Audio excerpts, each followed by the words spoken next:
So I ordered a robot to cook our dinner. You did what now? Watch us try it for the first time. Okay, so what is this? It's a Suvie, smart oven and meal delivery service, all in one. And you trust it? More than I trust me with the stove, yeah. Meals come frozen in these kits. You just pick 2 or 4 servings, and the ingredients and nutrition are right on the cart. You just load the ingredients in the pan it comes with and slide them in. And this is where it gets wild. You tap the meal card on the front and it just knows. I don't love that it's smarter than me, but here we are.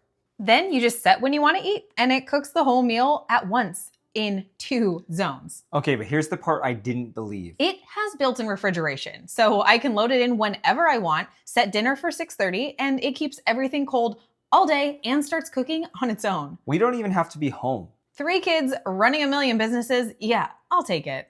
All right, moment of truth. Family style, cheese lasagna and broccoli. Okay, wait. This is actually really good, and the portions are right, the flavors are there. Yeah, that's dinner. Yeah, dinner we didn't make.